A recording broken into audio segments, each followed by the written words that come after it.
उर्दू खबर के मुअज़्ज़िज़ दोस्तों, मैं हूं माजिद मलिक और आप तमाम देखने और सुनने वालों को अस्सलाम वालेकुम। नाज़रीन मोहतरम, ये 2050 की दुनिया होगी। यहाँ वो सब कुछ हकीकत से बढ़कर हकीकत होगा जो दर हकीकत मुमकिन होना एक नामुमकिन सी बात है। यहाँ वो सब देखा जा सकता होगा जिसके बारे में एक आम इंसान सोच भी नहीं सकता।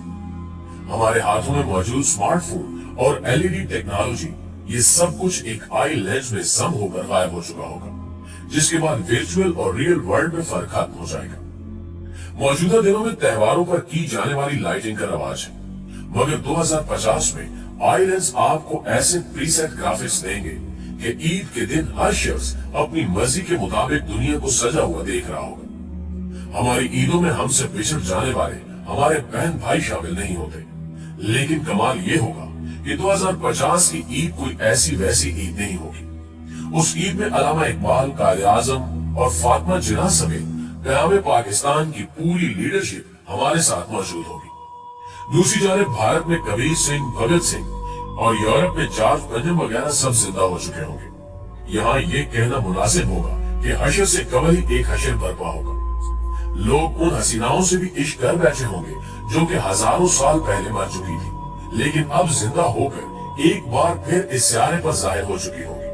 और ये औरतें पहले किसी जागीरदार या किसी बादशाह की बीवियां रह चुकी होंगी, लेकिन 2050 में वो अपनी रजा से किसी आम आदमी के साथ रहने लगेगी। जिंदगी और मौत का फर्क बिल्कुल बदल चुका होगा। अब आप सोचेंगे कि ये कोई हरकत करती तस्वीरें होंगी, लेकिन ऐसा बिल्कुल भी नहीं है।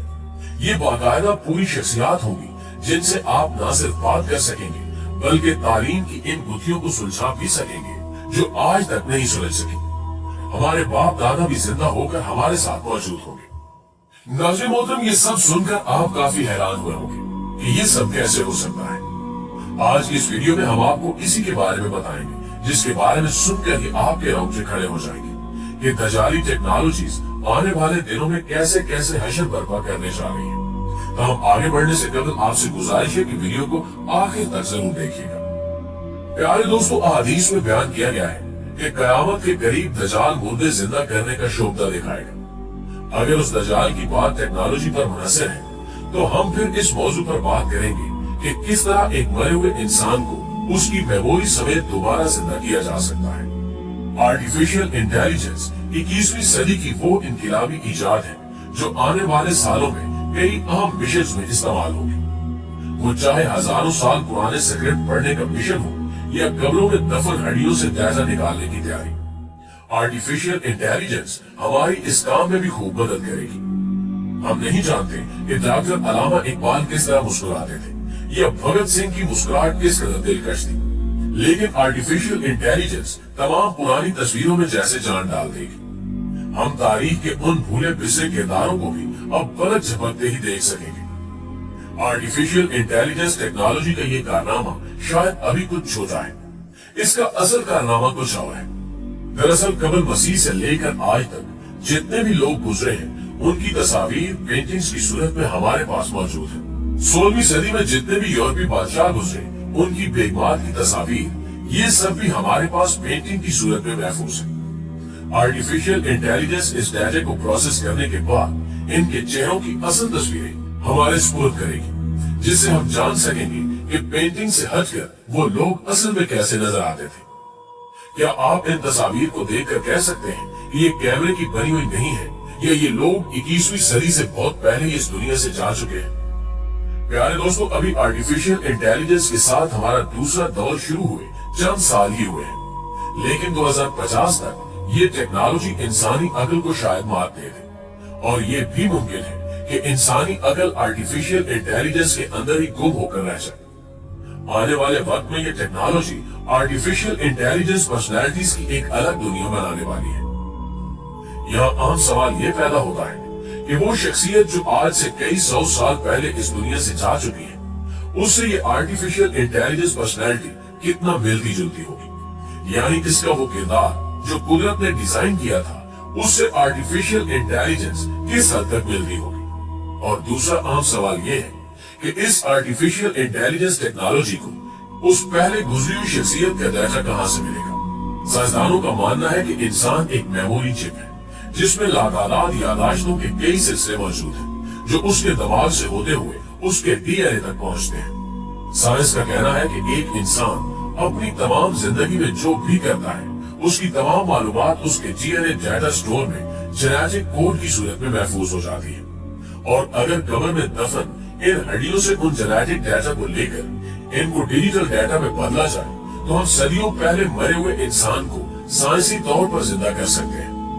नाज़रीन ग्रामी, अब आप ये सोचेंगे कि इंसान की 70 साल जिंदगी गुजरने के बाद क्या उसकी जिंदगी का कोई दूसरा सबूत रह जाता है कि वो अपनी जिंदगी में क्या कुछ करके गया। कुदरत जिस सिस्टम के जरिए आपके हाथ पांव और हर उज़्व से गवाही लेगी, वो सिस्टम इस कदर पावरफुल है कि हमारे पास इस वक्त इंतहाई महंगे डाटा स्टोरेज मौजूद होने के बावजूद हम उसका मुकाबला नहीं कर सकते। कुदरत ने जिस इंसानी डीएनए में इंसान का पूरा डाटा रखा हुआ है, ये इंसान के बनाए हुए डाटा स्टोरेज से 300 गुना ज्यादा पायदार और 1000 गुना ज्यादा पेचीदा है, जिसमें मौजूद डाटा को परवाह नहीं कि वो सदियों मिट्टी में दफन रहे या किसी और जगह पर। ये सारी मालूमात हड्डियों में मौजूद डीएनए के पेचीदा निजाम में मौजूद होती है, जिसको आज का इंसान भी डीकोड नहीं कर पाया। दरअसल इंसान डीएनए की बुनियादी मालूमात को अभी ठीक तरह से समझ ही नहीं पाया, जबकि खालिक़े कुल रोज़े क़यामत हमारी जिंदगी की फिल्म इसी तरह हमारे अंदर से निकालेगा कि जैसा सब कुछ हकीकत में रूनुमा हो रहा हो। डीएनए में स्टोर होने वाली फिल्म इंसान के दायरे इख्तियार में नहीं है, क्योंकि जेनेटिक कोडिंग डिजिटल कोडिंग से 1000 गुना ज्यादा मुख्तलिफ होती है। मुस्तकबिल में ये टास्क आर्टिफिशियल इंटेलिजेंस को दिया जाएगा, जो कब्रों और मज़ारों में दफन इंसानी जिंदगियों की तहरीरों को निकाल लेगा और 70-80 साल जिंदगी की तहरीर को इनकी हरकत करती तस्वीरों के साथ मिलाकर एक मुकम्मल आर्टिफिशियल इंटेलिजेंस पर्सनैलिटी डेवलप करेगा। यानी ये भी मुमकिन है कि कल को इलामा इकबाल उम्मत की एक नई तर्ज पर तरबियत के लिए एक बार फिर से मौजूद हो, या फिर कायदे आज़म कौम की एक बार फिर तरबियत के लिए हाजिर हो। इस काम के लिए दो चीजें बहुत अहमियत की हामिल होगी, जिनमें से पहली 5G टेक्नोलॉजी है, जबकि दूसरी चीज आई लेंस है। ये आई लेंस इसलिए जरूरी है ताकि आर्टिफिशियल इंटेलिजेंस पर्सनैलिटी को आप कहीं पर भी इस्तेमाल करने की सलाहियत हासिल कर सके। नाज़रीन मोहतरम, आपको ये बताना भी जरूरी है कि इसके लिए आपको किसी प्रोजेक्टर या 7D होलोग्रामिक प्रोजेक्टर की जरूरत नहीं होगी। लेंस के जरिए मुतलका प्रोफाइल पर क्लिक करते ही आपके दादा नाना या कोई भी जो इस दुनिया से जा चुका है आपके सामने हाजिर हो जाएंगे। दूसरी जानिब 5G टेक्नोलॉजी इसलिए जरूरी है क्योंकि ये पर्सनैलिटी वर्चुअल होगी और इसका कहीं दूर एक मेन सर्वर मौजूद होगा, जिस पर प्रोसेसिंग करके ये पर्सनैलिटी आपके पास पहुंचेगी, जिसके लिए आपको एक तेज तरीन 5G इंटरनेट की जरूरत महसूस हो सकती है। यूं ये दजाली टेक्नोलॉजी कुछ भी मुमकिन बना देगी। लेकिन आखिर में एक आम सवाल ये है कि क्या इंसान ये टेक्नोलॉजी इजाद कर पाएगा और क्या मरे हुए इंसान के डीएनए को डीकोड किया जा सकेगा? इसका जवाब आप दोस्त भी कमेंट में हमारे साथ शेयर जरूर कीजिएगा। इंशाल्लाह आपसे मुलाकात होती है अगली वीडियो में। तब तक अपना ढेर सारा ख्याल रखिएगा। अल्लाह के बाद।